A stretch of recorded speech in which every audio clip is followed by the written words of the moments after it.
Hello everyone, I'm Lisa. My story revolves around my husband, who tried to leave me because I wasn't wealthy enough for him. You might be wondering why. Well, it's not because I suddenly lost my job or made any financial blunders. It's simply that I never went to college, so I didn't have a high-paying job. I had a decent income, and my husband Rick knew this from the start. I never hid anything from him. Rick, on the other hand, had a high income but was burdened with student loans from college. So our lifestyles were actually quite similar. Initially, Rick didn't see this as a problem, and our relationship progressed smoothly until we decided to get married. Just before the wedding, Rick asked for a prenup.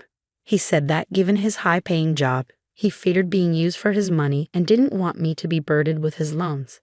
I felt a bit disrespected by his lack of trust, but I agreed to the prenup, and thank God I did. It saved me later. Our marital troubles began when we lost our place to live. Our landlord informed us he was selling the house, with the housing market in our city being terrible. We had no choice but to move in with Rick's mother, Natalie. Now let me clarify, my husband is the main issue here. Natalie was a cold woman who didn't care much about me, but she wasn't one of those nasty mother-in-laws you hear about. She was just annoyed to host us for free, which sometimes made her behavior a bit difficult, but we managed. After moving in with Natalie, Rick began resenting the fact that I couldn't contribute to buying a house. Because of his student loans, he couldn't qualify for a mortgage, and I didn't have enough for a down payment. We were stuck in a tough spot with limited housing options. Despite this, we had a decent life until Natalie dropped a bombshell on us. One day, she told us we needed to find other accommodations because she could no longer keep up with her mortgage payments and had decided to sell the house.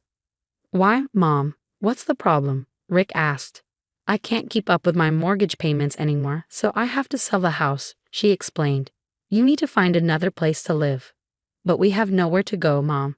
We can't afford rent with the money we have," Rick pleaded. "That's not my problem, Rick. Since you two can't help me with the mortgage, I have to sell. I'm giving you plenty of time to come up with a solution." Natalie left us to fend for ourselves, saying we didn't need to move out immediately but would need to once she found a buyer. Rick and I were panicking about our housing situation. That night, he lashed out at me, blaming me for our troubles. "Why can't you get a better job? You earn so little." "It's not enough for us," he said. "What can I do, Rick?" "I don't have a college degree, so this is the best I can do," I replied. "You don't even have enough savings for a down payment on a house. If you weren't so lazy, you could have worked 2 jobs and saved the money." "I can't work 2 jobs, Rick. I have to handle everything around the house because you don't help." "It's not my job to help, Lisa. We have a roof over our heads because of me, and now even that will be gone. I don't know what I was thinking when I married you." Rick's words cut deep, and I started to cry. We had a big fight but calmed down the next day. I knew he was stressed, so I set aside my own emotions and started forming a plan. I had a small investment I could cash out to provide a down payment on a house. After talking to some friends, I found out I could qualify for a mortgage. Once I realized that, I began to form a plan. I decided to buy Natalie's house. I discovered her asking price and realized I could afford the mortgage. Despite my inexperience, I was confident in my finances and decided to approach Natalie with an offer. I contacted her agent and set up a meeting, wanting to surprise Rick, so I didn't tell Natalie directly. At the cafe, Natalie was surprised to see me. "Hey, Lisa. What are you doing here?" "I'm here to meet an interested buyer for my house." "Yes, I know that, Natalie. I am your interested buyer." "Wait, what?" she asked, looking at me like I had grown 2 heads. "You want to buy my house?" "Yes, I do," I replied calmly. "I've managed to save up for a down payment and will take a mortgage for the rest. It won't be a problem. You can continue living here rent-free as a thank you for helping us when we needed it." "But I don't think you can afford it," she said, skeptical. "I have a good credit score, so I can easily qualify for a loan. Rick can't because his debts have crippled him. I'm the only one in a position to buy a house. Wouldn't you be happier if the house stayed within the family?" "Yes, that is true, Lisa. I guess it would be better if I sold it to you." "Think about it, Natalie. You need the money, and I need a house. It's the best deal for both of us. All you have to do is agree to sign everything over to me, and I'll take care of the rest." "Okay, let me think about it," she said. "Sure, but I have one request. Can you not tell Rick about this? I want to surprise him with the house on our first anniversary. I see. Okay then. I won't tell him. I'll get back to you once I've thought about your offer. Natalie went back home while I headed to work, feeling excited about the prospect of buying her house. Rick loved his mom's house because it was spacious and comfortable, and I was sure he would appreciate what I was doing. Even if he didn't, he could buy another house once his credit improved. Our separate assets and the prenup ensured that he had that option. I continued with my routine, eagerly awaiting Natalie's decision. Things were normal for a few days, though Rick seemed even more distant than before. I knew he was stressed about our living situation, which likely contributed to his mood. I tried to comfort him and offer hope, but he just got angry and told me to leave him alone. Hurt, I chose not to argue and held on to the hope that everything would improve once I secured Natalie's house. Even as she said no, I was determined to find another house for us. Then everything changed when I stumbled across some papers. You can guess where this is going. They were divorce papers. I was in complete disbelief as I read through them, confirming they were meant for me. Rick had hidden them in his office bag, which I had opened to retrieve his lunchbox. Shocked and hurt, I didn't confront Rick immediately. Instead, I decided to snoop through his phone, suspecting he might be having an affair. Desperate for answers, I found texts between him and his best friend. The things he wrote about me were awful. He called me useless, lazy, and a bad wife, all because I wasn't wealthy enough to buy him a house. Apparently, some rich girl had been flirting with him on Facebook, making him believe he could do better. Realizing my marriage was over, I knew I wouldn't leave silently. I wanted to make Rick pay for his actions. That day, I thanked God for making me sign the prenup. It had saved me more than it had saved Rick. The next day, Natalie secretly met with me and agreed to sell the house. I thought about it, Lisa. You're the best option right now. I can't make next month's mortgage payments, so you need to take over it as soon as possible, she said. Sure, Natalie. You can draw up the papers and I'll get a lawyer right away. I don't want to wait either. Our anniversary is only a few weeks away. Yeah, I remember. That's why I made the decision quickly. I've already told my lawyer to prepare the papers.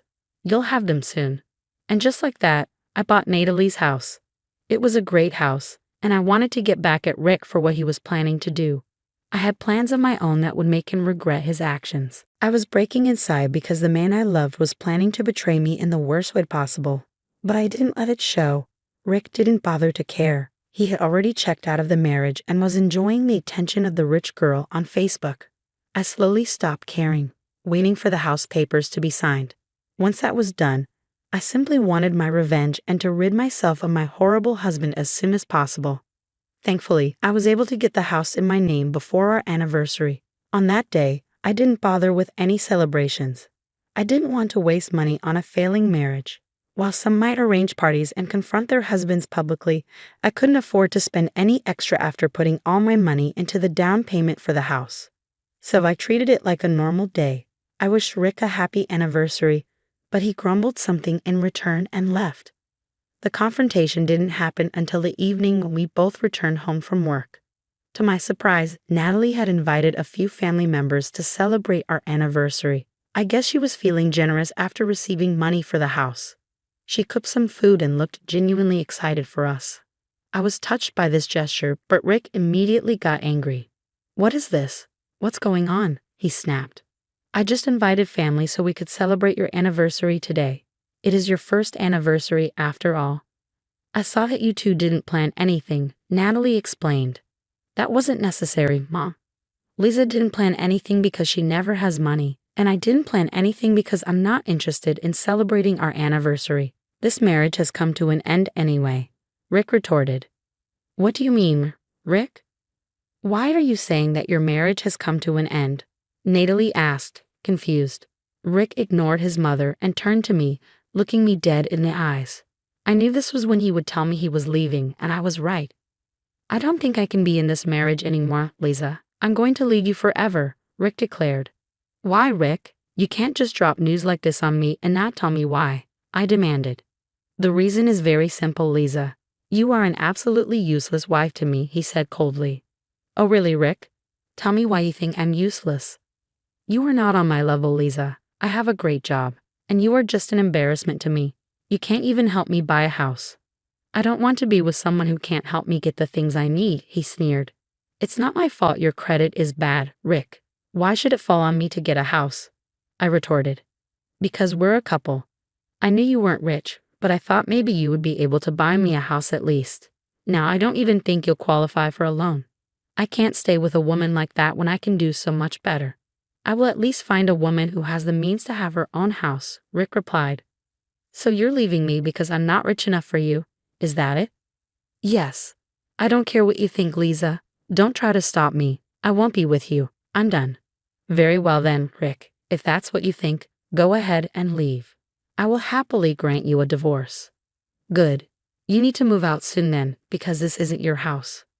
Mom, you need to tell her to leave and find her own place, Rick said, turning to his mother. Rick expected Natalie to agree to kick me out, but he hadn't anticipated her reaction. She looked pale and startled, shaking because she knew exactly how much Rick had messed up. She was the only one who knew that I had bought her house a week earlier. The papers had been finalized, and now I was the sole owner of the house. So despite Rick's demands, Natalie couldn't kick me out. Natalie remained quiet, not saying anything at first. Rick kept insisting she needed to tell me to leave, and that's when I spoke up. I think you're barking up the wrong tree, Rick. Natalie cannot actually kick me out. Why the hell not, Lisa? This is her house, so she can kick you out. No, Rick, it's not her house anymore. It's mine. I bought it from her last week. I am the sole owner of this house now, I revealed, watching the color drain from Rick's face. Actually, you're wrong about that, Rick. This house doesn't belong to her anymore. What do you mean? My mother is the owner of this house. Nope, she's not the owner anymore. I am the new owner of this place. What nonsense are you spewing, Lisa? This cannot be your house. It is my house, Rick. If you don't believe me, why don't you ask your mother? Mom, what nonsense is Lisa saying? Did you give her this house or something? Natalie looked too afraid to say anything. She remained frozen while the rest of the guests looked on. Rick was absolutely sure that the house was in no way mine, so he kept hounding his mother for an answer. After a while, Natalie meekly said, Yes, it's true. This house is hers now. No, that cannot be possible. Did you suddenly grow charitable and give away the house to Lisa, Mom? No, Rick. I don't need anyone's charity. I bought the house all by myself. I don't believe it. You cannot afford this house. You cannot even afford the down payment. What would you like to say to that, Natalie? You're wrong, Rick. Lisa has actually bought the house from me. We finalized the papers last week, and she was planning to surprise you today with the news, but it looks like you have ruined it. Natalie confirmed what I had told Rick, and his eyes went wide with shock. He couldn't believe that I was able to save up and buy the house. He had clearly underestimated me and was proven wrong. When the realization dawned on him, he immediately tried to change his tune. Oh wow, that was a great surprise, Lisa. I didn't know that you were saving and planning on buying Mom's house. I can see that, Rick. Natalie's right though. You have completely ruined my surprise. No, we can still celebrate. Celebrate what, Rick? Our divorce or your exit from my house. What are you saying, Lisa? You wanted a divorce, right? You will get it. I won't be in a marriage where my husband wants to leave me because I'm not rich. Come on, Lisa. I was mad and said some stupid things. We can talk about this and get past it. The main problem has been solved already.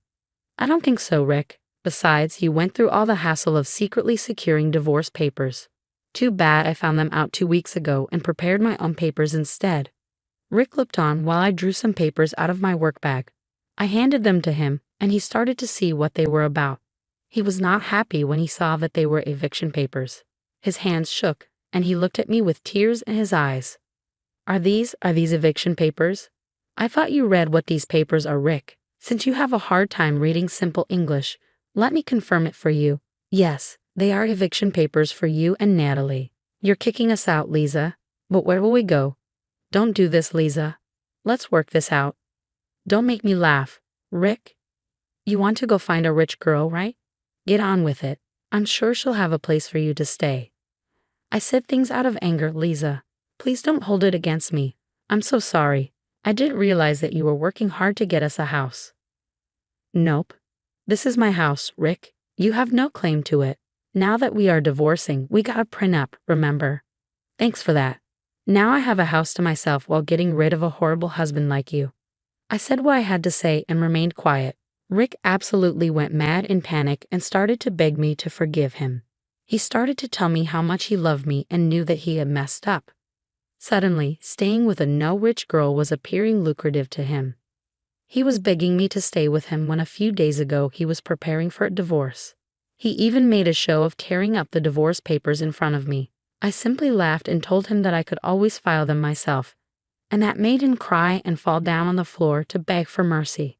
Natalie also joined her son in trying to convince me. To her, I was no longer an annoyance. She was really banking on the fact that I had offered to let her stay in the house rent-free. But now that her son and I were divorcing, that wasn't happening. I even prepared eviction papers in her name so that she could not throw a tantrum. I got them done on the day the house was transferred to my name. Natalie knew that the only way for her to live anywhere rent-free was to beg me to stay married to her son. But sadly for both Rick and Natalie, their wishes weren't coming true. In the next few days, Natalie and Rick continued to pester me to forgive Rick. Since family members were present when everything happened, they knew the truth about Rick. No one was willing to take them in after that. They even berated Rick for being such an evil man and left the little get-together early. Now that Rick's own family had turned their backs on him, he begged me for mercy, but he wasn't going to get any. I simply ignored them and kept reminding them that they had a month to move out. Rick and I got divorced, no matter how hard he tried to stop it, and Natalie and Rick had to move out of my house once their 1-month grace period was up. They tried their best to convince me, but I wasn't moved. Rick and I went for a mutual divorce because Rick couldn't afford to contest me in court. Since we had a prenup, the divorce was fairly smooth. I kept the house and got no alimony. Rick kept his debts but ended up homeless. He and his mother had to get an apartment together to save money. From what I have heard, neither of them is doing very well. I don't have any pity for Rick, but sometimes I feel bad for Natalie, who isn't as bad as him. Anyway, I have a house now and can finally live a good life without having a husband who constantly demeans me.